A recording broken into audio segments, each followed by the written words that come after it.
Já, góða kvöldið áhorfendur og hlustundur, velkomin að Rauðaborðinu á þriðjudagskvöldi. Við höldum áfram að reyna að greina samfélagið á tímum kórónukreppu og faraldurs.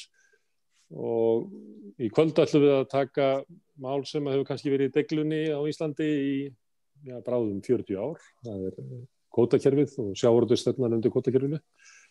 Ég hef fengið hingað góðan hóp manna til þess að ræða þetta við mig. Aðalsteinn Árni Baldursson, formaður Framsýnar á Húsavík.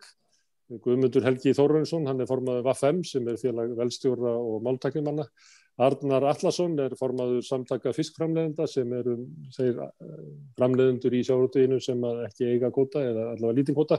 Og Ingi Þór Hafdísson stýrimaður sem stýrði uppristinni á Berglín þegar sjómennirnir létu sér ekki linda þær hugmyndir sem útgerðarmenn höfðu og sigldu bátnum í land síðastliðið vor. Hann nú komið hingað áður og spjallað það mál. Það sem mér langar til þess að ræða við ykkur það svona hver mótar sjávarútvegsstefnuna því að eins og hún birtist okkur sem fylgist með fjölmiðlum þá það helst þegar sjávarútvegsstefnan eða kvótakerfið kemur til umræðu þá það fyrst og fremst framkvæmdastjóri SFS sem samtök allra stærstu kvótahafanna eða þeirra sem fá úthlutað mest af kvótanum. Og eða þá Þorsteinn Már Baldursson eða Guðmundur Brím, einhverju svona stórútgerðum og maður sér eiginlega ekki hitt fólkið, maður sér aldrei fiskverkafólkið, maður sér sjaldan sjómennina eða talsmenn þeirra og maður sér sjaldan þá sem eru að reka smærri fyrirtæki í bransanum og kannski að því að Aðalsteinn á Húsavík og inn í hans félagi fiskverkafólk og sjómenn eða voruð allavega. Það var einsunni mikill sjávarútvegur á Húsavík en stór hluti af kvótanum farið þaðan og fór suður til Grindavíkur fyrir ekki mörgum árum síðan. Má ég spyrja þig Aðalsteinn, hvað finnst þér að sjómenn, fiskverkafólk hafi, og kannski fólki sem býr í byggðunum, sjávarbyggðunum sem hafa byggst í kringum nýtingu á sjávarauðlindinni að þetta fólk hafi aðgengi að því að móta sjávarútvegsstefnuna? Því miður hefur þetta fólk litla sem ekkert aðgengi og það kannski sem mig að ég búin að lengi þessu, ég náttúrulega var í fiski í mörg ár og það minn grunnur og var formaður fiskvinnsludeildar Verkamannasambands Íslands í fjölda ára og kom því að þessari vinnu þar að segja, maður var oftar en ekki kannski boðaður á nefndarfundi hjá alþingismönnum eða í ráðuneytinu tók jafnvel þátt í vinnu þar en þá upplifði maður hvað í gangi þarna og það var meira þannig að menn voru með en það voru aðrir aðalar sem stjórnuðu för og mörkuðu það kvótakerfi sem var byggt upp með þessu framsali og veðsetningu og annað sem hefur farið illa með mörg byggðarlög og þú nefndir okkur hér að þá var það þannig eins og segir að 2014 þá Vísir kom bakdyramegin nokkrum árum undan og með hér samning upp á það að efla hér landvinnslu og útgerð og lofuðu öllu fögru en eins og með gugguna sem átti alltaf að vera gul að einn góðan veðurdag þá tóku þeir bara ákvörðun að skella í lás og það sem var nú líka sárt við það að þeir gerðu þetta 1. maí 2014 og þar gómuður af okkur og ég sé bara þetta náðu af okkur 3.000 tonnum eða 60% af öllum okkar aflaheimildum og þetta var mikið áfall og þess vegna maður ekkert sáttur þegar maður heyri talsmenn SFS tala það áður LÍU tala það að hagræðingunni því að fækka skipunum og færa þetta meir út á sjó jafnvel og fækka þessum vinnslum því að þetta hefur hvað á bakvið þetta? Hér eins og Húsavík hringir kringum landi getum við skoða hafnirnar sem voru byggðar upp, mannvirki sem voru byggð upp, flutningsneti sem var byggt upp. Þetta ekkert verðmat lagt á þetta þegar menn koma svo að segja að borga þess að við keyptum upp allan þennan kvóta og fórum með það suður eða vestur eða hvað sem það en það vantar alltaf að reikna allt dæmi í heild sinni og þannig að það bara sorgarsaga í kringum að sjávarútveg og í dag sé að þannig að það bara örfáir sem að sitja þessar auðlind og borga lítið fyrir afnóttina og komast upp með það í gegnum tíðina hafa gert að mótmæla hér auðlinda gjaldi eða skatti og svo líka bara ef menn horfa á það að fyrir sjávarútvegsráðherra í dag, það er fyrir stjórnarformaður Samherja. Ég meina, ég segir það ekki alveg nóg, sko, að þegar mér láta stilla sér upp í þessa stöðu, ég er ekkert að tala að einhversi handbendi nokkurs manns en svona gera menn ekki, nema sé einhver spilling í gangi. Guðmundur Helgi, þetta var svona saga af því að það var ekki hlustað á sjómenn og fiskverkafólk og svo þegar áreyndi að þá voru hagsmunir stórfyrirtækina metti meiri, það verið meiri verðmæti í því að þeir gætu haft meiri arðsemi að sínu rekstri heldur en hvert verðmæti Húsavíkur eða við getum sagt Þingeyrar eða Flateyrar og fleiri staðir sem hafa raunverulega verið svona brotið niður. Það er eins og sjávarútvegsstefna sem keyrði áfram af einhverju svona verðmætamati að það séu sko gríðarleg verðmæti í því að hafa hér fá stór og eins og sagt öflug sjávarútvegsfyrirtæki sem að geta skilað eigendum sínum miklum arði. Já, það svona síðustu jafnvel áratugum, þá var eins og að þessi Excel-kongar hafa ráðið öllu í þessu. Ef þú getur reiknað út meiri hagnað, þá borgar það sig. En það er ekki endilega að hann sé að skila sér til þjóðarbúsins. Við bentum á það í fyrra og sú staða hefur ekkert breyst að það var skýrsla sem var unnin hérna fyrir fjármál- og efnahagsráðuneytið sem heitir Eignir Íslendinga á aflandssvæðum og þar er gefið í skyn að alltaf 8,3% af aflaverðmætinu sé ekki að skila sér til Íslands og svo við svona áttum okkur á stærðunum að á árinu 2018 hefði þetta þýtt rétt tæpið 20 milljarðar sem vantar inn í afkomuna og ef hagræðingin á að liggja í því að menn geti nýtt sér þetta fyrir annar staðar að þá er þjóðin svo sannarlega ekki að njóta þess því að ef að þessir milljarðar kæmu inn í landið að þá myndi það ekki bara fara á sjómenn heldur sko sveitarfélögin myndi fá útsvar og hafnirnar fengju hafnargjöld og svo framvegis sko þannig að er rétt auðlindarenta að koma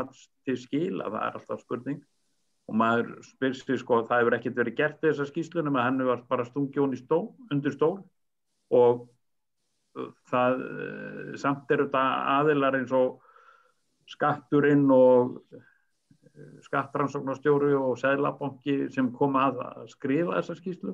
Manni finnst svolítið skrítið að menn skuli ekki skoða þetta svolítið í þessu ljósi og eins og þú segir sko það er alveg ljóst að það er mörg þorp út á landi farið hans illa út úr þessu og alltaf rökstutt þannig að þetta sé hagkvæmara og ég spyr bara fyrir hverja ef að þjóðarbúið er ekki að fá einhverja 20 milljarðar sem eiga skilið að fá að vera inn í kerfinu. Fyrir hverja er þetta þá hagkvæmara? Og þú að benda á Guðmundur að útgerðin sé að selja sjálfur sér fyrirtæki sem þeir eiga í útlöndum og að selja sjálfur sér til fiskvinnslu þar sem að verðið er lægra heldur en að má telja eðlilegt og þar með að hlunnfara sjómenn og þú talar fyrir í umboði velstjórana sem sjómenn. Finnst þér á þig hlustað? Finnst þér að þingmenn og ráðherrar hrökkvu upp og ákveði að grípa til aðgerða þegar þeir bent á þetta? Nei, það er heldur lítið það sko. Við bentum til dæmis á það líka sko í sambandi kolmunaveiðar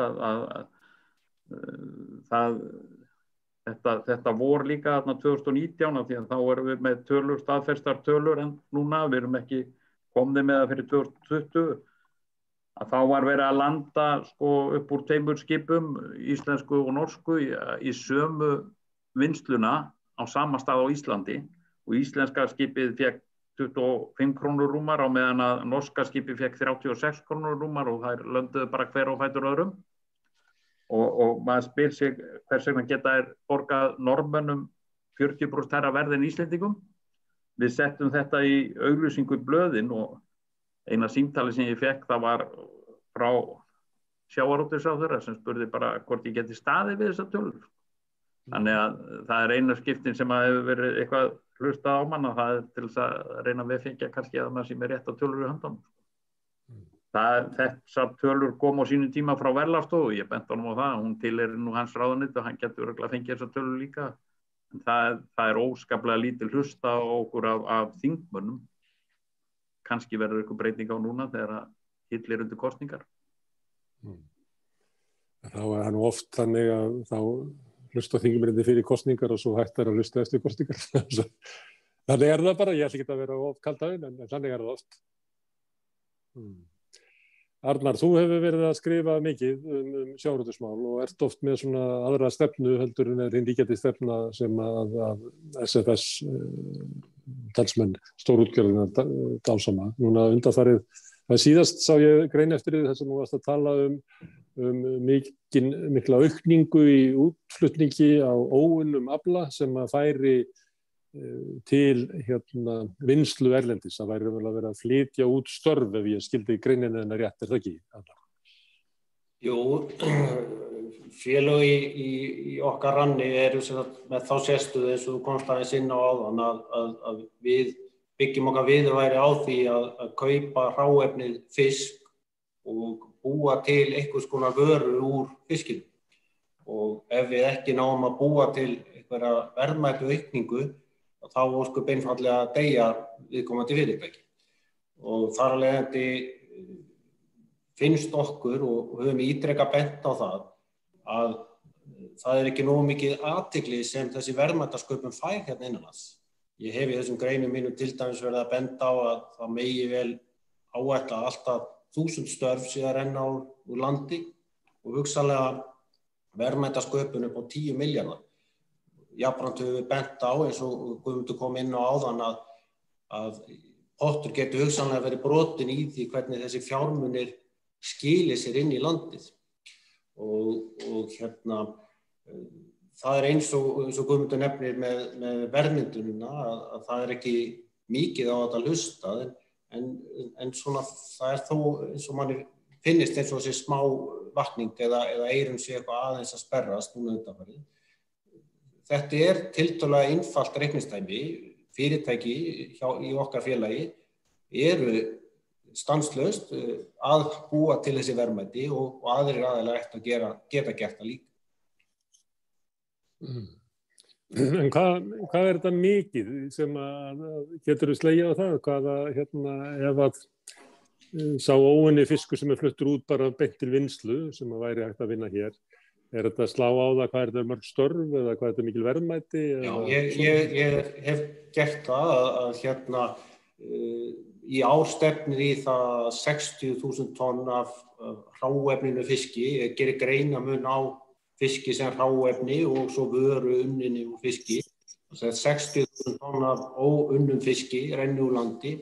Hann geti verið einhvers staðar pluss mínus 20 milljarða virði, en þessi sami fiskur hefði hann orðið að vöru hér innanlands gæti verið 30 milljarða virði. Þetta vissulega grófur útreikningur og annað slíkt, en það alveg kristalstært að pluss mínus 1000 störf gæti orðið til vegna þessa og þessi 10 milljarða sem ég nefni sem þá aukinn þjóðarhagur. Ingi Þór, það hefur komið fram að kvótakerfið fer ekki alltaf vel með byggðirnar og það fer ekki endilega vel með fiskvinnsluna sem ekki svo heppin að úthlutaðan kvóta. Hvernig fer kvótakerfið með sjómenn? Ég vil alltaf að byrja á að skoða af hverju kvótakerfið sett á og það nú uppalega sett á til að vernda stofna. Og eina sem að ég sé að kvótakerfið hefur skilað sér að hrekja fólk utan að landi í bæ og til að auka verðmæti heimildana og fækka mönnum í bransanum. Þannig að hvernig það kemur niður á sjómönnum alltaf, það meiri peningur fyrir fiskinn, en við erum samt að horfa á færri störf og bara breytt samfélag. Þannig að við verðum að fara að spyrja okkur, það þess virði að hafa kvótana í þessari myndi sem núna? En nú eru þið sjómenn að þú tókst þátt í svona deilu við útgerðina og þegar maður horfir yfir svona kjarabaráttu sjómanna þá eru þeir tvístraðir í mörg félög og manni finnst það svolítið sárt að horfa á það hvað sjómennirnir eru veikir í andstöðu sinni við líklega ríkustu fyrirtækin á landinu. Já, ég get ekki sagt að við séum veikir, sko. Við erum bara að díla við andstæðing, sko, sem mikið sterkari. Og hann bara búinn að etja okkur, sko, að íta okkur í hvert hornið. Og svo bara býður hann sleikju og eftir hvað hentar, sko. Bara pikkar út þá sem allt semja við í einu. Þannig að það ekkert hægt að berjast við útgerðina í þessu kerfi eins og er núna, sko. Ekki sjómennirnir í félögum og ekki hver og einn einstakur sjómaður. Nei, þannig að ég get ekki sé að vera neina breytingar á því að sjómennir eins og bara nákvæm árangri í samningsviðræðum við útgerðina, sko. Meðan þetta svona, sko. Það sem allir að semja í einu, sko, mismunandi atriði, sko. En í svona bransa sem eru fáir stórir, þá það oft þannig að það kannski svona erfiðar að vera með uppsteyt eða óanaður. Þú getur ekki farið úr einu plássi yfir í næsta vegna þess að það bara ekki í boði. Finnst þér svona, þú ekki gamall maður, en ef þú horfir svona aftur yfir þann tíma sem þú verður á sjó, hefur orðið svona breyting á þessu, að sjómennirnir séu svona ófrjálsari? Já, við séum það nú bara svona uppsteyt hjá okkur í sumar, kosta það bara, ég get bara hvatt stýrumannsferilinn minn núna. Það bara ekkert að fara að gerast á mér á næstun og ég bara að fara svona að labba milli skipa afleysingum, sko. Þannig að það það sem að, út af það ég talaði upp á, þá ég eini sem atvinnulaus og það verður erfitt að finna vinnu. Og það ekki mjög gott fordæmi fyrir aðra sjómenn, sko. Þannig að þeir vita alveg hvað að gera þessi kallar, sko. Aðalsteinn, heldur að þetta sé staðan? Já, sko, ég veist að ég bara að vera svo reiður þegar maður hlustar á þetta því að það allt satt sem við verðum að tala um en samt það þannig að því ekkert að gefast upp, sko, og getur kannski spurt okkur, sko, af hverju þetta svona? Ég þekki þetta, ég að vinna mikið með sjómönnum og sjómenn leita mikið til mín og ég með sjómenni í félaginu hjá mér og allt þetta og það alveg rétt að menn oft í góðum plássum og þori ekki að rífa kjaft og svo kemur Ingi þá núna og lýsir í bara sinni stöð og þetta óþolandi og þetta svona eins og viltavestri í gamla daga, menn voru bara skotnir en menn, sko, það var ekki löggjafi, menn voru bara skotnir og menn geta bara horft á vestramyndirnar og séð það hvernig það var. Við erum svolítið í þessu núna og það kemur líka fram eins og hjá Guðmundi áðan að það ekki hlustað á okkur. Af hverju ekki hlustað á okkur? Þurfum við að taka til hjá okkur sjálfum, sko, eins og verkalýðshreyfingin og fá þá sjómennina með okkur í þetta. En þetta ekki boðlegt. Ég með pósta til dæmis þar sem frá einum sjómanni sem hafði áhuga að flytja á milli staða og þá segir útgerðarmaðurinn, heyrðu, sorry, vinur minn, ef þú ætlar að flytja á milli staða þá heldur þú ekki plássinu lengur því við viljum bara hafa alla í okkar byggðarlagi. Og þetta bara, ég á þennan póst og ef stundur sagt að það getur vel verið að koma að því að vera skrifað ævisaga mín og þá mun ég kannski ljóstra hinn og þessu upp en þetta á ekkert að vera svona. Þetta ekki boðlegt og líka það sem að kemur inn í þetta það að ég talaði við útgerðarmann sem hafi verið með farsælega útgerð í einu sjávarplássi út á landi og hann var að selja og ég segi, akkurat að selja, þú ert búin að vera með flotta útgerð, ég veit það, góða áhafnir, fiska vel, þá sagði hann, já, það bara orðið þannig, ég fæ bara ekki sömu fyrirgreiðslu í bankakerfinu eins og stóru útgerðirnar sem ég geta labbað þar inn og fengið lán og fyrirgreiðslu til að kaupa skip, breyta skipum að gera hvað þið vildu á miklu lægri vöxtum í ég þar að búa við. Ef við förum í raforkugeimur í Íslandi þá getur engi keppt við Landsvirkjun því að Landsvirkjun fær alltaf betri kjör en aðrir. Þetta bara, þegar menn eru svona stórir og ráða för, þá verður þessi leikur svo ójafn. Og það það sem að, ég verð að segja alveg sér, það bara eitthvað sem ég þoli ekki. Sko. Af hverju geta menn sjómenn ekki mætt borði í sitt skip og bara liði vel og þess vegna yfir kjaft og skammast út í atvinnum eitthvað, nei, menn bara reknir. Og það hjá sömu útgerðum þannig að menn eru ránir túr, sko, einn túr í einu, sko, einn mánuð í einu og svo endurnýjaðar ráðningarsamningar. Til þess að tryggja það bara ef mann veikjast eitthvað þá þarf endilega ekki að, eða kannski ekki réttarstaða. Þessi stað óþolandi. Það líka óþolandi en þá koma því að stjórnvöld gera bara ekkert í því að útgerðin skuli komast upp með það að landa kolmuna í síld eða loðnu eða hvað það annars staðar í Íslandi fá miklu hærra verð. Það að svindla innanlands með því að landa hér á landi í höfnum á Íslandi á útgerðarstöðum á miklu lægra verði og þá eins og búið að tala áður að hafnargjöldin verða lægri og allar tekjur sveitarfélaga verða miklu lægri, en peningur verður vissulega eftir hjá þeim aðila sem á útgerðin. Það þarf að skera þetta allt upp, en hvernig ætlum við að gera? Við erum að eiga við risa í útgerð sem farin að ráða Ísland. Það ekki áhyggjum. Arnar, má ég spyrja þig þetta ójafna samkeppnisstöðu, hann nefna bara muninn á meðalútgerð og stóru útgerð. Hver svona munurinn á svona samkeppnisumhverfinu sem að þið sem að ekki eigið kvóta og eruð að vinna fisk og þeirra sem að eiga kvóta og reka fiskvinnslu? Þetta útskýra það í stuttu máli? Já, ég held kannski, og mér langaði aðeins að stinga inn á þetta sem hefur komið fram hérna áður og nefna það að það sem við höfum horft mikið til undanfarið er samkeppnismál og samkeppnisgrundvöllur bæði fiskvinnslu og útgerð á Íslandi, og mér finnst eins og dæmi sem hérna koma fram, þau sýna það mjög berlega að það er orðið markaðsbrestir á Íslandi. Markaðsbrestirnir á Íslandi í sjávarútvegi eru tilkomnir út af fákeppni. Fákeppni er skilgreint í hagfræðinni sem markaðsbrestur. Og það var mjög athyglisvert, ég mætti á málstofu upp í Háskóla Íslands á svona Zoom-i eins og við erum hérna á núna, og þar voru framámenn að tjá sig íslenska sjávarútveg, og þeir voru þeirra skoðunar að það þyrfti raunar að hagræða ennþá meira í sjávarútvegi og til þess að gera keppt á alþjóðavísu og annað slíkt. Það sem okkur sýnist að sé hugsunin eða hugsunarleysið, ég stundum velti fyrir mig hvort það sé ekki frekar hugsunarleysi hjá stjórnvöldum, en hvort sem það þá virðist mér vera að stefnan, hvort sem hún mótist ómeðvitað eða meðvitað, sé á þá leið að á Íslandi verði einhvers konar þrælagalegur að moka upp hráefninu hérna út úr sjónum, og svo verði þetta flutt út á hinu lægsta verði. Og ef að þessir aðilar halda áfram að þjappa sér saman eins og þeir hafa verið að gera, þá mun þróunin halda áfram í þessa átt.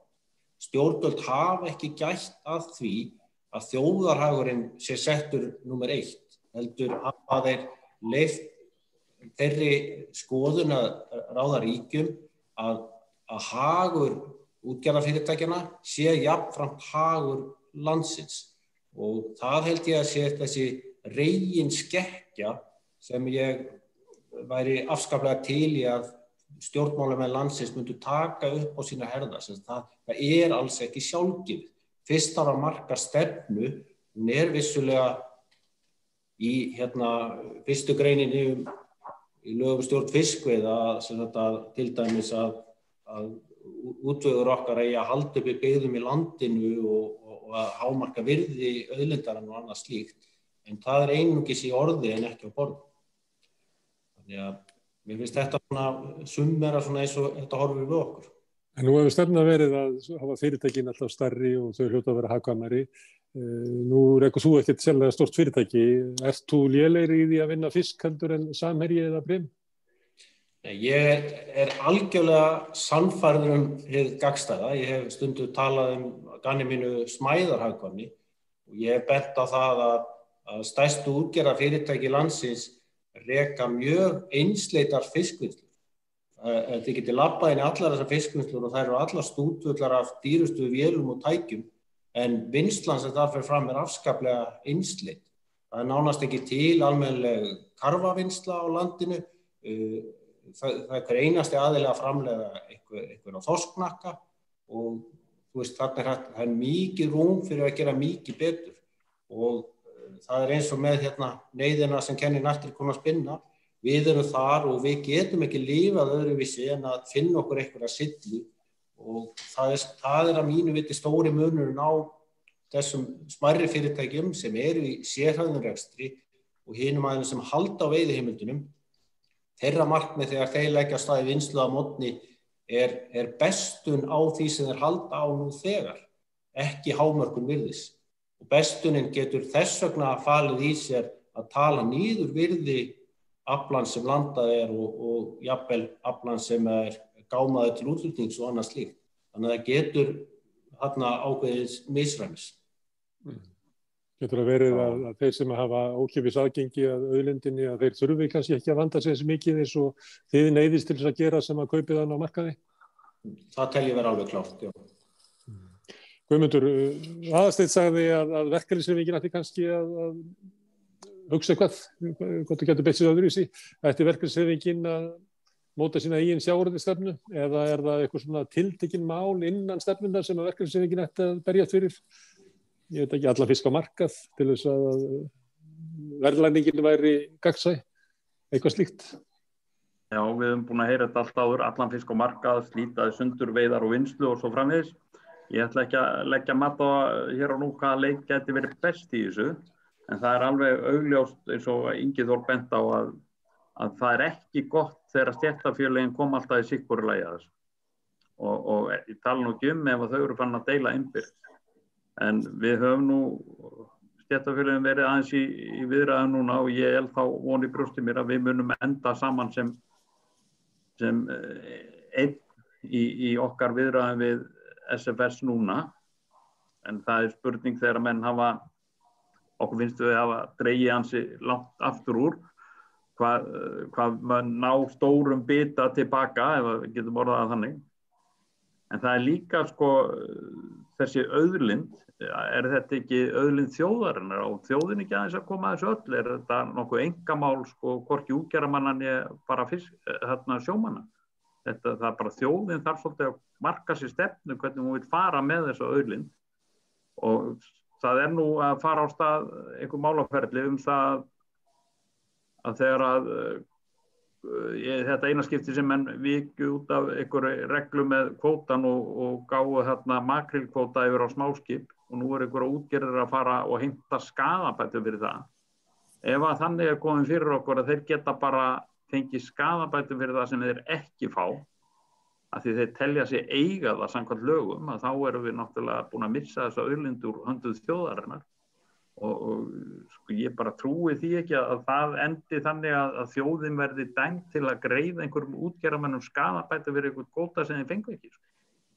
Af því að þeir bara áttu rétt á því. Þá erum við komið mjög langt frá upphafinu og eins og ég segi, það er komið vantraust á milli almennings í landinu og þeirra sem nýta fiskveiðiauðlindina, þessar stóru útgerða.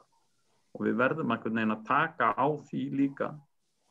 Ég vil langar að spyrja hlutverk verkalýðshreyfinganna, auðvitað það að semja við útgerðina kaup og kjör, en verkalýðshreyfingin hefur undanfarið verið að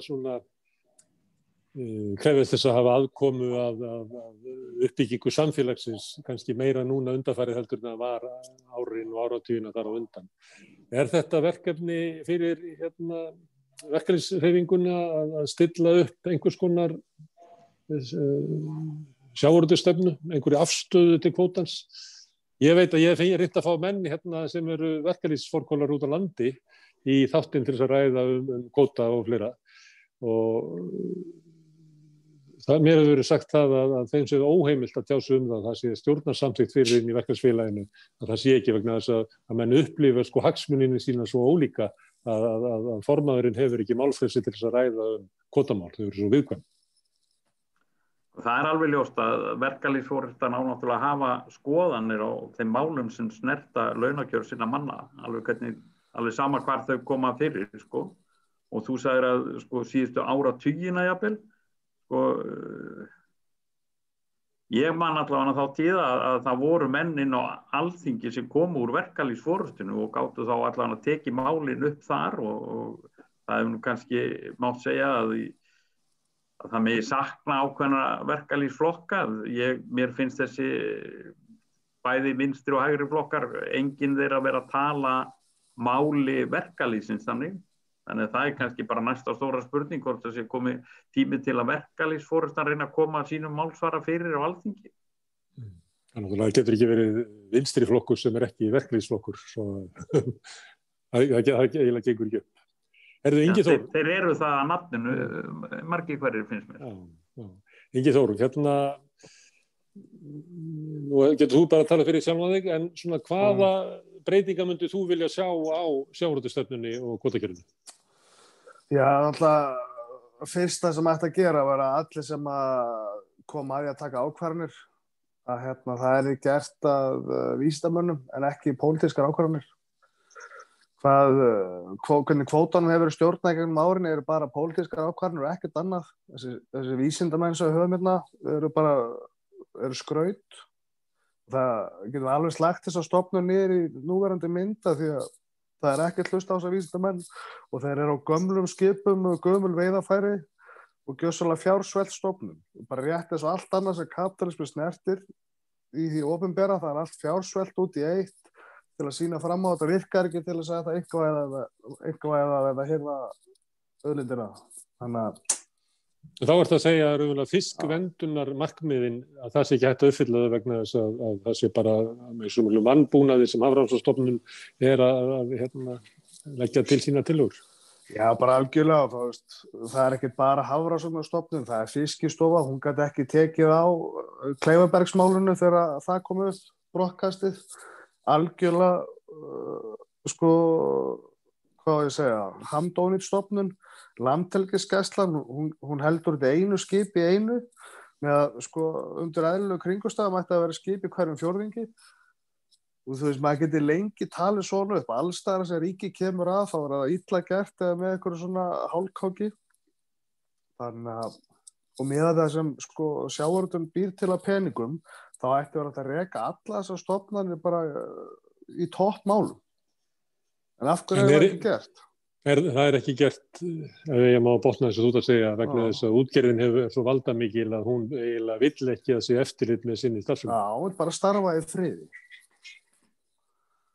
Það er bara nákvæmlega þannig og við sáum það líka bara skýrt í sumar með verðlagsstofu skiptavers. Hvaða djók stofnun það er. Og skilaði af sér úrskurði allt og seint og algjörlega út á kortinu og Guðmundur Helgi veit það nú vel. Þetta var algjört grín. Ég vil kannski aðeins verja verðlagsstofuna í þessu máli því að þetta var það sem að olli því að þetta mál dróst fram úr hófi var fyrst og fremst oddamaðurinn sem að var í fríi þegar þetta gerðist. Það er náttúrulega alveg ótrúlegt að það skuli ekki þá ekki vera varamaður sem að stíinn. Það er að vísu búið að laga það núna en ég veit að þeir hjá verðlagsstofu, þeim fannst þetta skelfilegt. Það þarf að styrkja verðlagsstofu miklu meira þannig að þeir hafi miklu meiri heimildir heldur en þeir eru að gera. Það sem þeir eru að gera þeir ágætlega. En þeir bara hunsuðu, höfum það á hreinu Guðmundur, þeir hunsuðu bara gögn frá Hagstofunni, gerðu bara svo útgerðinni sagði að gera og punktur. Það var ekkert slegið á puttan útgerðinni, ekki neitt, heldur var okkar samstöðu ítt til hliðar og virta vettvangi. Það var ekkert gert, þú skalt ekki reyna að venda neitt af því. Ég ætla samt að vernda verðlagsstofu þessu tilfelli því að það er úrskurðarnefndin sem að skar úr þetta og það var sjómennirnir sem að vildu fá öðruvísi dóm og útgerðarmennirnir annan dóm og svo kemur oddamaður og sker úr. Og við vorum mjög ósáttir með úrskurð oddamanns. Fyrsta lagi Hvað kom oddamaðurinn á þess að ég vilji fara of djúpt ofan í þetta sem þið eru að deilum? Hvaðan kom oddamaðurinn? Hann er tilnefndur á ráðuneytinu. Sem er líklega samstarfsaðili stórútgerðarinnar frekar heldur en sjómann. Það er kannski meiri hætt á því en einhvers staðar þurfum við að fá oddamann og ráðuneytið hefur það hlutverk með að þeir úrskurðum tilnefni og allavega að fóreta þannig að þessi oddamaður við lýstum vantraust á hann og hann hefur hætt störfum og það núna er búið að tilnefna 2 þannig að það kom ekki fyrir aftur að þegar kemur svona málefni sem á að klára ákveðnu tíma að oddamaður sé í sumarfríi og sé ekki að ná í hans. En þetta er bara eitt afsprengið af þessu sem að þarf að vera í lagi en starffólk verðlagsstofu, það dæmir ekki í þessu. Það bara tínir saman ákveðnar staðreyndir og í þessu tilfelli að þá tók oddamaður afstöðum útgerðin. Ég langar kannski aðeins bara stingin í þetta svo þessir ágætu félagar fari nú ekki að rífast eitthvað sem þarf ekki að rífast. Það er náttúrulega kostuleg staðreynd sem býr þarna að baki og hún er svo að í lögum kjarasamninga sjómanna segir að útgerðarmaður eigi, honum beri að selja gegn hæsta verði. En samt eru þessir 2 herramenn að ræða kjarasamning sem byggir á afslætti frá markaðsverði. Það það sem kostuleg staðreynd í þessu öllu saman. Að það til markaðsverð á Íslandi og með löndunum í kringum okkur líka fyrir nánast alla sjávarafurðir, allar mögulegar og ómögulegar sjávarafurðir. Og þrátt fyrir þessi lög, þá eru kjarasamningar sjómanna í dag samt þannig úr garði gerðir að stærstu útgerðir landsins að fá afslátt, þeir fá niðurgreitt eða sem að fá afslátt á launum sjómanna. Þannig eru kjarasamningarnir. Það þessi kostulega staðreynd sem verið að ræða hérna og, eins og þú bentir á Ári, verið að etja fólki saman. Aðeins sko, ég tel mig alls ekki verið stríðið Inga. en hins vegar sko þá vil ég að við hengjum rétta mann. Við megum ekki hengja bakara fyrir spiðið þessum málum. Nei. Það var það sem ég var að reyna að gera. Já. Ok, það óumdeilt að stórútgerðin á Íslandi hefur gríðarleg völd. Hún hefur völd bara í krafti auðs. Þetta eru til dæmis Samherji, það við eiginlega finnum ekki í Íslandssögunni fyrirtæki sem jafn auðugt eins og Samherji Það getur verið að Kveldúlfur hafi verið á blómatíma sínum, en þetta fyrirtæki sem bara ótrúlega auðugt og öllum auði fylgir mikið völd. Svo vitum við það að ítök stórútgerðarinnar í stjórnsýslunni, í ráðuneytunum og í stjórnmálaflokkunum gríðarlega mikið.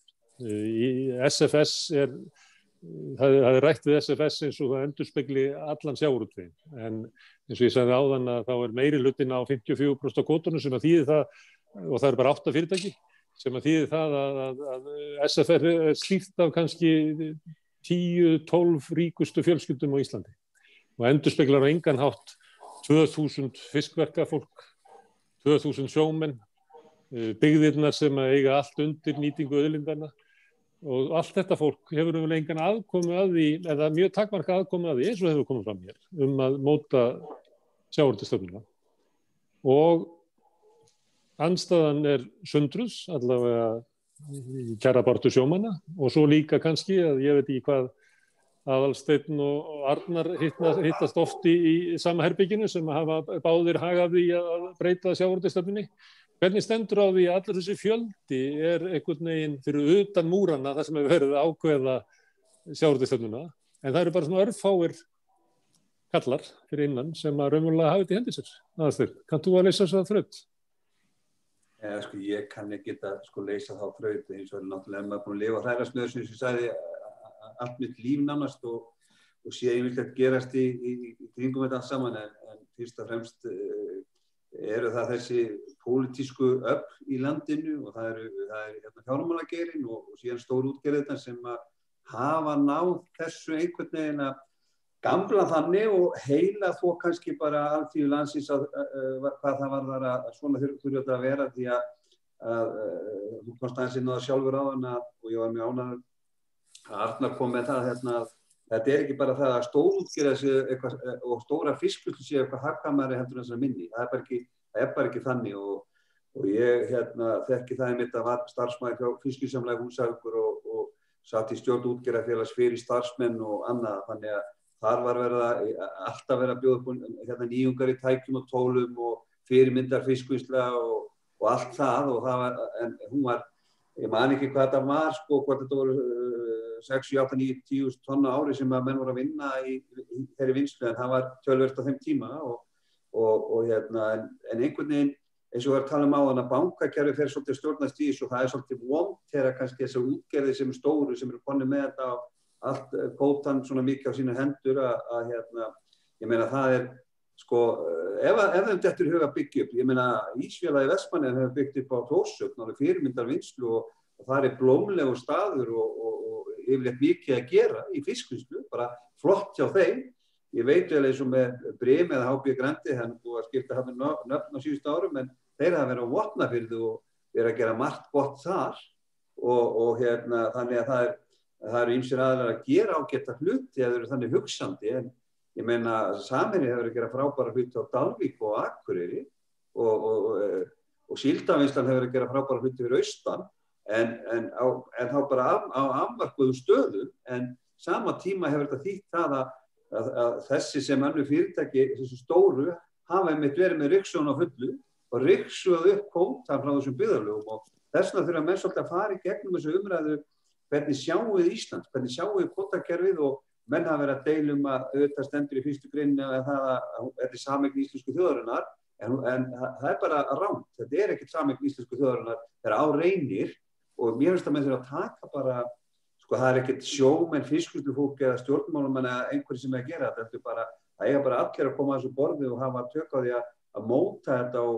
hvernig við sjáum bara íslenska sjávarútveg þróast og það vantar bara þessi umræða sé tekin og vissulega margir að gera góða hluti í sjávarútveginum en það vantar mikið upp á að menn horfa á það sem ég nefndi áðan að menn taka það inn í myndina þegar menn hreinsa upp kvótann af Þingeyri eða Djúpavogi eða Raufarhöfn eða hvað sem að þá vantir hvað eru menn að skilja eftir í eignum sem búið að byggja upp og annað sem verða það bara skuldsettar og voru skuldsettar og safna bara skuldum.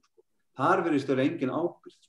Það bara engin ábyrgð og varðandi sjómenn á Íslandi eins og með að því vildu aðeins koma inn á það að sjómenn á Íslandi eru samningslausir.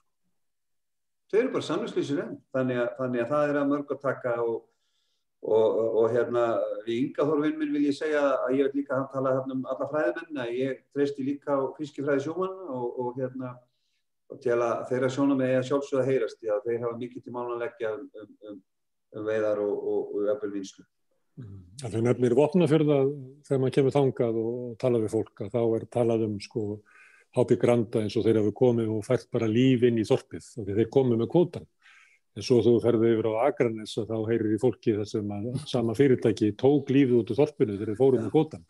Og það svolítið sérstakt að víða út á landi horft til miklu þakklæti til útgerðarmannanna sem að koma færandi hendi með kvótann sem að orðanna hljóðan eign allra landsmanna. Þannig að þetta er svo undarlega öfugstúð. Má ég spyrja þig? Nei, má ég aðeins betra þetta. Það eins og ég hef lýst og hér áðan og hef gert áður eins og bara með það að vera þátttakandi í því þegar vísir kemur hingað norður. Að tala um að auka kvótann, að tala um að fjölga skipum. Og þetta sem sagt uppskriftin sem að menn koma með. En svo endist hún bara og þannig komast menn inn í samfélagið. Þannig menn búin að opna dyrnar, þar eru heislurnar sem eru fiskur, kvóti, heimildir upp á ansi háar upphæðir og þegar menn eru komin inn fyrir búin að ná völdum. Þá þýðir ekkert verið smælingi en eins og okkur að banka eitthvað á hurðina vegna þess að þeir bara eru þarna inni og síðan ákveða þeir eru farnir með þetta. Þið megi kaupa það sem þið áttu inn í þessu fyrirtæki sem eitthvað smáræði, þið megi kaupa það, ef þið kaupið það ekki, þá gengur það bara upp og verður bara til í fyrirtækinu, það bara verðlaust, skilur við. Og síðan bara farið með þetta allt í burtu á einu bretti. Þetta það sem er óheðalegt og hefur komið slæmu orði á íslenska sjávarútvegi, ekki síst hvernig menn hafa farið glannalega í fjárfestingar og bara framkomu þessar aðalega í margra sveitarfélaga á Íslandi. Og þá svo þetta látið lítið út fyrir þetta borgið sig ekki. Eins og sagt til okkur almenninga að hafi borgað sig að taka kvótann í burtu og það borgaði sig alltaf. Það borgaði sig alltaf að fara menn í burtu og þetta heyrir við talsmenn SFS tala endalaust um. Þetta sé eina sem að borgið sig með verið að mæta hagræðingur með þessum hætti sem algjört bull að mínu mati eða það ekki mikil innstæðverðing. Það eins og brennivínið og áfengið að stórútgerðin hefur komið óorðið á kvótann. Hvernig komist það? Herðu, má ég pröfa að spyrja þig, Arnar? Nú erum við með sjómenn við borðið, fulltrúa þeirra og líka landverkafólks. Og þið eru svona með aðra hagsmuni, þú ert í fiskvinnslu og rekur fyrirtæki. Og stundum virkar það kannski þegar maður er að fylgjast með þeim sem er að gagnrýna kvótakerfið, þetta virðist vera svona ólíkar raddir og hver hendinni upp á móti annarri. Gætirðu nefnt eitthvað sem að þú heldur að þið og kannski sjómennirnir og hinir sem sitja við borðið gætu sammælst sem breytingar á kvótakerfinu, þar sem að hagsmunir ykkar farið saman? Ég held að ég hef nefnt það hér áðan og það að það sé ekki veittur afsláttur á launum sjómanna. Þessi afsláttur sem í dag veittur á launum sjómanna býr til samkeppnismismun. og sem getur orðið til þess að þjóðin í heild verður af tekjum. Það ætti í raun og veru að vera sömu laun fyrir sömu vinnuna. Það prinsip sem að heyrst hefur inn í verkalýðsforystunni og alveg stór undarlegt að hann komist ekki út á sjó. Þetta atriði eitt og sér í okkar huga býr til stórkostlegan samkeppnismismun og hreinlega oft á tíðum valdur þess að hráefnið fiskur, ég kýs að kalla það, fer inn í það sem að stórfyrirtækin vilja kalla virðiskeðju en við köllum lóðrétt samþætt fyrirtæki sem hafa möguleika á undirverðlagningu í sínum keðjum sem eru oft á tíðum ansi langar í staðinn fyrir að hámörkum virðis næst á öllum stigum. Hámörkum virðis við löndun afla, seldur gegn hæsta virði til þess aðila sem að hefur þá getu að búa til mest virði úr afurðinni og svo koll að kolli. Með því að vera með afsláttarkerfi á launum sjómanna, þá búið að kippa þessu úr sambandi. Það búið að kippa því úr sambandi að hæsta virði fyrir þjóðina sé keppikeflið. Í mörgum tilfellum, ég hef sagt það áður, eru meiri hagsmunir fyrir útgerðarmenn sem halda á þessum lóðrétt samþættu fyrirtækjum í því að tala niður virðið. Og það algjörlega á móti þjóðarhöfum. Þetta held ég að allir sem hér tala geti verið saman. Konum það bara, Guðmundur Helgi, getur þú tekið undir þessa kröfu? Já, það er svona spurning hvernig við eigum að setja hana fram. Það oft vaknar svo spurning hjá mér á síðust árum, réttasta leiðin að slíti sundur veiðar og vinnslu. Það yfirleitt í svona þróuðum ríkjum að þá leifum við ekki virðiskeðjunni vera á sömu hendi frá upphafi til enda því að við vitum að þá geta menn stjórna hvað best að taka arðin út og meira segja Bandaríkjamenn sem eru nú hrifnir af miklu frjálsráði, þeir passa það að þetta ekki gert þar. Þannig að, en hvernig förum við með þetta? Jú, fiskurinn í sjónum er sameiginlega auðlind og við gefum út kvóta og svo förum við með kvótan þannig að hann erfist, hann skiptist í skilnaðarmálum og við veðsetjum hann og við seljum hann eins og bara aðra eign og nú þetta komið þannig að nú eru menn í þessum málaferlum til þess að fá bætur fyrir einhvern kvóta sem þið fengu ekki töldu sig eiga rétt á og þá þetta bara, getur alveg farið að eignfæra þetta yfir á ákveðna menn. Og ég segi bara eins og við höfum oft spurt hjá VAFM, þetta eðlilegt? Ingi Þór, getur þú tekið undir svona hvernig Arnar stilti upp svona kröfu? Já, ég var akkurat að hugsa þetta nákvæmlega saman að hann var að stilla þessu upp og þess og sér bara með Samherja, hann á allt í Eimskip, þeir eiga allt í vörubílunum með leiðinni, þeir eiga söluskrifstofunar úti og bara alveg svo Guðmundur Helgi sagði, svo stillaði bara hvar viljum við taka arðin út til að sýna fram á kannski hallan rekstur og hinn og þessu til að færa rök gegn veiðileyfagjaldi eða einhverju, bara allt eftir þeirra hentisemi og þú bara eins og sér þetta, eins og Arnar sagði, að það þyrfti að hagræða í íslensku sjávarútvegi til að vera samkeppnishæfir við fyrirtæki erlendis og við skulum bara hafa það á hreinu eins og Brim og Samherji. Þau eiga til dæmis Brimið með bara hellinga kvóta í Grænlandi, Samherji með DFFU, þeir eru með Framherja í Færeyjum, svo þeir eru búin að vera eitthvað aðeins í Namibíu, þeir eiga allan Barentshafskvóta Breta. Við hver eru þeir að vera samkeppnisvæði við erlendis? Sjálfa sig. Af hverju þarf þá að skera niður þetta heima? Ég skil ekki alveg samt, út af hvað þetta gengur. Erum við samkeppnið við sjálfa sig erlendis? Aðalsteinn, gæti þið tekið undir kröfuna sem að Arnar var að leggja fram? Já, með fiskvarn á markað eða að slíta hann í sundur. Það En fyrst og fremst það sem ég sagði var að það væri ekki veittur afsláttur á launum sjómanna. Ég ekki endilega verið að tala fyrir öllum fiski á fiskmarkaði. Ég tala fyrir því það ekki veittur afsláttur á launum og þannig búin til samkeppnismismunur. Sú ræða sem að Arna var með var mjög góð og ég tek ekki þetta einasta orð hjá hann hvað það varðar. Hins vegar það þannig að við sem að vorum að berjast fyrir landverkafólki vorum líka með sjómennina, þá var það þannig að við sáum fyrir okkur að það væri ekki þannig að allur fiskur þýtti endilega að fara á marka heldur. Ef það væri það reyndar hefur ekki reynst þannig að sé einhver jafnrétti samtal sem á sér stað á milli sjómenna og útgerða sem eru með landvinnslu líka vegna þess að við vorum líka að horfa á það að eins og kemur fram hjá Arnari að hann kannski þarf að treysta alltaf á að geta keypt á mörkuðum og hvað þýðir það? Það þýðir það að fiskvinnslufólki og honum býr við miklu óvissu. Það býr við þá miklu óvissu að ef verður vinna á morgun verður vinna hinn. Þannig að við höfum verið talsmenn þess að menn gætu náttúrulega fiskvinnsla gæti átt útgerð til þess að skapa þá öryggi meðal landverkafólksins.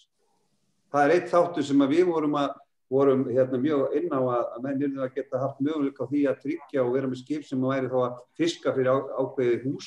Þannig að væri þá hægt að bjóða upp á daglega vinnu því að við vildum breyta þessu hugafæri sem allt og mikið að menn mæti bara til vinnu í dag og morgun og kannski viku hálfa mánuð og svo sé heima í viku. Það ekki okkar sjónarmið að svo eigi að vera. Þannig að við vildum tryggja það að þetta veri hægt en þó með samræðum á milli útgerðar og landvinnslunar og annars vegar og sjómanna að tryggja þá réttlátt fiskverð. En það eins og Arnar segir, hitt aftur alveg stór undarlegt að menn skuli hittast til þess að ræða það hvað menn geti haft mikið af sjómönnum með því að semja einhvern ákveðið fiskverð staðfyrir bara að fara með þetta á markað eða vera með aðra verðmyndir sem væri þá raunhæfari og eðlilegri heldur en þetta í dag. Þetta ekkert í lagi í dag. Hvað segir þú þetta, Arnar, með atvinnuöryggi landverkafólks eins og Aðalsteinn var að tala að það yrði að leyfa fiskvinnslufyrirtækjunum að vera með bát til þess að tryggja öruggt framboð. Hægt að leysa það öðruvísi? Ég held að það sé bara akkurat með því að grundvallaratriði sé það að menn það sé sátt það að það sé eitt fiskverð. Það bara til ákveðið markaðsverð og það ráði för og þar teldi ég að væri búið að koma á þessari samkeppnisstöðu sem mér finnst vanta og þú veist, ég nefndi áðan fyrstu greinina sem einmitt á að ýta undir byggð í landinu og annað slíkt en það sem mér finnst ofnotað í rekstri fyrirtækja það að tala þetta rekstraröryggi. Ég meina, horfiði til ferðaþjónustuna núna. Hún býr ekki við neitt rekstraröryggi. Blaðamenn búa þeir við sérstakt rekstraröryggi þegar að blaðaútgáfa að draga saman. Mér finnst alltaf illa við orðið stórútgerð en þeir sem hafa haldið á veiðiheimildum í landinu alltaf að tala þetta rekstraröryggi og það þurfa að tryggja ákveðin stöðuleika. Það eru hundruður og þúsundir manna í vinnu hjá fiskvinnslufyrirtækjum í landinu sem ekki halda á veiðiheimildum. Þið hafa ekki heyrt okkur vera að tala eitthvað sérstakt öryggi eða annað slíkt. Ég held að það sé algjört grundvallaratriði að það að tryggja samkeppnissjónarmið. Það að tryggja að ramminn utan þetta allt saman sé eðlilegur og þannig tryggjum við best hagsmuni allara sem að málinu koma. Og ég held líka að við verðum að leyfa einhverju elementi sem segir að sá hæfasti geti orðið ofan á. Það hluti af þessu samkeppniselementi og tryggja svo líka þau sjónarmið sem pólitíkin vill koma að, hvort sem það eru byggðasjónarmið eða einhver önnur. Herðu, í lokin, Gunnar. Þú ætlar að handmæla eitthvað? Nei, ég ætla bara að segja, ég er búin að vera sammála Arnar, ég er alls ekki sammála þegar hann talar að þetta er rekstraröryggi að vera að hæla því að menn búi ekki rekstraröryggi í ferðaþjónustunni, í blaðamennsku eða öðru. Ég blæs á það. Ég hef alltaf verið talsmaður þess að fiskvinnslufólk geti labba í sína vinnu alla daga eða gengið og unnið í fiski í nokkuð góðu öryggi, ekki það eins og var í gamla daga vinna í dag eða ekki. Ég blæs á það. Algjörlega ósammála því að menn skuli halda slíku fram. Herðu, ég ætla að biðja ykkur að horfa til framtíðar í lokin. Það búið að vera deilum kvótakerfið í 40 ár og af svona vaxandi þungar. Það eiginlega minni ánægja með kvótakerfið eftir því sem að lengra líður. Það til dæmis umræðan stjórnarskrána meira og minna krafa fólks að auðlindir hafsins verði nýttar í þjóðarþágu og þið þekkið að þetta svo áberandi í umræðunni að öðrum megin erum við bara með örfáar stórútgerðir, örfáar fjölskyldur og hins vegar bara meginþorri þjóðarinnar sem upplifir að þetta sé óréttlátt kerfi. Ef við færum 30 ár aftur í tímann og svo 20 ár og svo 10 ár þá sjáum við að stærstu útgerðin alltaf verða öflugri og sterkari og ítök þeirra í samfélaginu verða alltaf meiri og meiri á móti sívaxandi andstöðu almennings sem að stundum heyrist hátt og snjallt en stundum kannski liggur svolítið í láginni. Hvar endar þetta? Er þetta barátta á milli þeirra sem eru fáir og sterkir og voldugir og þeir geti bara haldið stöðu sinni á móti vilja fjöldans eða munum við lifa það að þarna muni þetta bara bresta og þessi raunheft að hérna verði búin til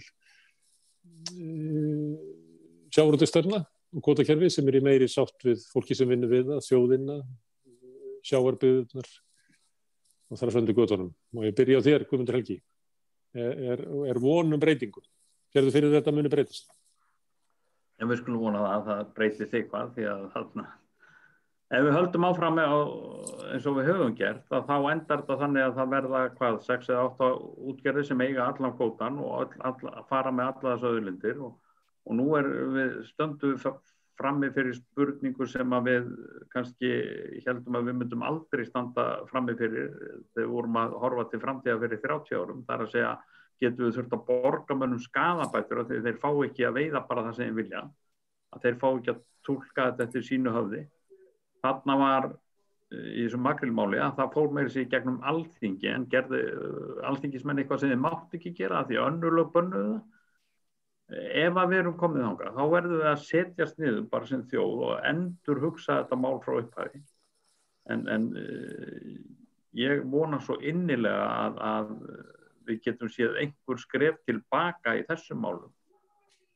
Því að annars endum við eins og ég segi í einhverjum bara 5, 6, 7 kóngum sem að bara gjörsamlega stjórna þessari auðlind og þá getum við snúða okkur að ykkur öðru. Og sem það verður að vinna í Vestmið og Húsavík eða hjá Villa Akranesi, það verður þá komið í ljós. En við verðum að hafa þá von í brjóst okkar að við getum deilt þessari köku sem auðlindin í hafinu sanngjarnt á milli þjóðara. Ingi Þór, þú talaðir kapitalisma áðan. Er staðan sú að kapitalistanir hafa bara fengið að verða of sterkir þannig að við getum ekki knúið fram í réttlæti? Já, þú sér þeir náttúrulega það sterkir að þeir geta verið með bara sinn eigin kallarn í brúnni og hann getur bara hringt og spurt hvað að frétta og hvernig líður og það gerist ekki. Það sem það náttúrulega var að gerast að það þarf að koma einhver alvöru vinstriflokkur sem bara ekki í einhverjum populista stjórnmálum og hvað ég veit ekki hvað ég segja með þetta. Bara það þarf að taka þetta kvótakerfa í gegn, það þarf ekkert að gera á einni nóttu, það má alveg bara breyta hægt og rólega.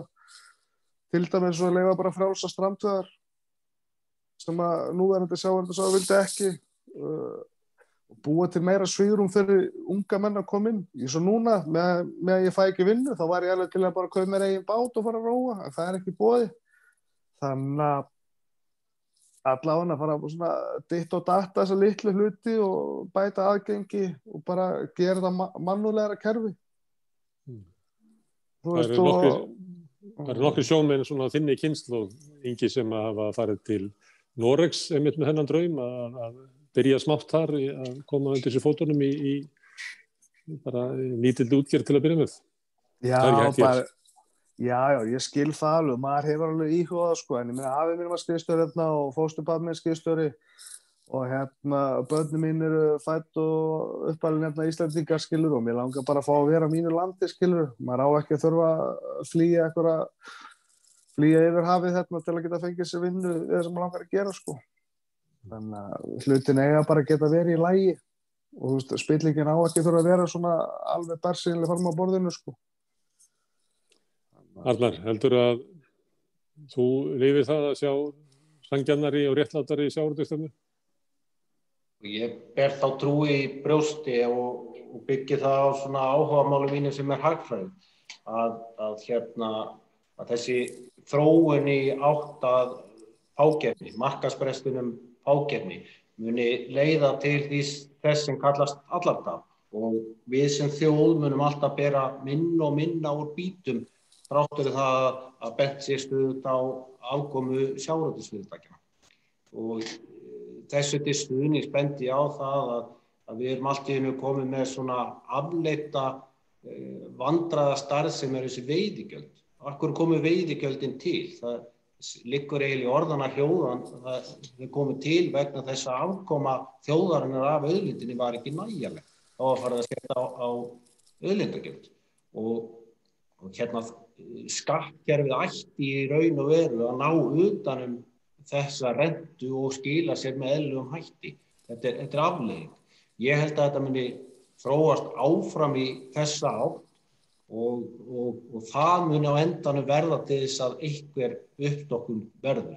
Ég tek undir með það sem Ingi segir, kerfið sem slíkt að mörgu leyti ákveðinn grunnur og ég held að langa eðlilegast að væri að móta okkur einhverja stefnu, móta okkur hvaða sem við viljum fá út úr kerfinu og beina því í þá átt. Ég kýs að vera bjartsýnn. Aðalsteinn, kerfið nógu óréttlátt og það nógu augljóst til þess að fólk rísi upp á breytisum? Það alveg ljóst að sko, það að vera svolítið neikvæður og svarskiptum leiðilegur því að ég búin að taka þátt í þessari umræðu. Ég er búin að koma inn á áður og oft áður og mikil áhugamaður breytingar en mér finnst ég alltaf vera svona utanvegar og fastur þar á skóla bara því að það gerist svo lítið en leið og útgerðarmenn átt að sjá því að það þeirra hagsmunir fyrst og fremst að breyta þessu kerfi og færa það í þann búning að vera sátt það meðal þjóðarinnar. Leið og þeir átt að sjá þessu, þá sé ég fyrir mér að verða hægt að breyta þessu. En í dag náum við ekki að breyta þessu vegna þess að þeir haga sér eins og frekur krakki í veislu sem situr einn að tertónum og ítir hinum frá. Jújú, það detti einhverja minnslu niður á gólfið og þá eru það hinir sem reyna að bítast það, sem þessar litlu minnslu sem detta niður á gólfið. Þannig að kerfið gott, ef það að segja sem fiskveiðistjórn og kerfi og allt það, en framsal annað sem hefur komið upp ekki öllu leyti gott. Það er að vera ákveð svigrúm innan greinarinnar, það bara besta mál, en já, ég held að ég sé langt í landa okkur tekst að breyta kerfinu því miður, en leið útgerðarmenn sjá fram á það að þurfa og fara að vinna með fólkinu í landinu að því að breyta þessu, þá held ég þetta nægist. Því að það er líka sem hefur komið hér fram að þeir eru orðið þannig að útgerðin eru svo sterk, þeir eiga fiskiskipið, þeir eiga jafnvel stóra hluti skipinu sem að siglir með aflan út, þeir eiga söluskrifstofu, þeir eiga bílana innanlands, þeir eiga tryggingafélög, þeir eiga í bensínafgreiðslum og þeir eiga jafnvel svona ákveðnar þeir eiga jafnvel bara í slippstöðum sko, sem að taka skipin í viðgerð. Ég meina, þetta orðið svona sko. Þeir eiga fjölmiðlana sem stjórna umræðunni og veist, við getum bara, þetta með langan list og alltaf bætst það við. Þannig að staða þeir er orðin allt og sterk og hættulega sterk íslensku þjóðarbú. En af hverju má ég spyrja, af hverju heldur að við þurfum að höfða til þeirra og þeir skiptu skoðun? Getum við ekki bara ákveða sjálf? Ég held að þetta sé ekki nema svona 20 fjölskyldur sem að raunverulega hafa þessa stöðu og þá eftir sko, alltaf sé ekki eftir 150.000 fjölskyldur. Já, þú var samt að tala Rónani sem komið kannski óorðið á brennivíni. Ég held að þessir stóru kapitalistar hafi komið óorðið á kvótakerfi og ef þeir átt að sjá því eins og maður sem fer í afvötnun og fer í meðferð að sé ber virðingu fyrir það menn gera það og gera það sjálfur, að það er eins. Ég held að þetta sé bara að þurfa að senda þá í afvötnun og þeir sem bara að fatta það sjálfur. Það spurning hvort að við höfum svona að fyrst að taka þetta dæmi að þá við höfum svona fund þar sem við köllum á til okkar og segjum að leggja þeim stóli fyrir dyrnar að þeir verða að fara í afvötnun eða það fá að vera hluta fjölskyldunni áfram. Herðu, það var gaman að fá okkur hérna ræða sjávarútvegsmál. Við höfum lítið gert við Rauðaborðið af því að hér á samstöðinni hefur Ögmundur Jónasson eða var með þátt sem að hét Kvótan heim þar sem hann var fjallað sjávarútvegsmál alla sunnudaga. Hann búinn að vera í fríi en hann mun byrja aftur með þá þætti í janúar, þannig að kannski náum við að skjóta inn einum eða tveimur þáttum við rauða borðið þar sem við ræðum sjávarútveg. Ég þakka ykkur fyrir að setja þérna við borðið og kveikja þá umræðu. Guðmundur Helgi, Aðalsteinn, Arnar og Ingi Þór. Og hlustendur þakka ég fyrir að staldra hérna við hjá okkur og hlusta á umræðunar. Á morgun verður á samstöðinni Öryrkjaráðið klukkan 3 og svo verður rauða borðið hérna klukkan 8, sama tíma.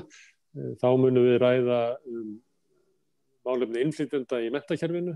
Við fáum hingað í heimsókn fólk sem hefur rannsakað það sérstaklega og þær verða með okkur líka konurnar sem hafa undanförnum þáttum sagt okkur frá reynslu sinni af menntakerfinu sem svolítið sláandi að hversu afskiptir innflytjendur eru í menntakerfinu okkar.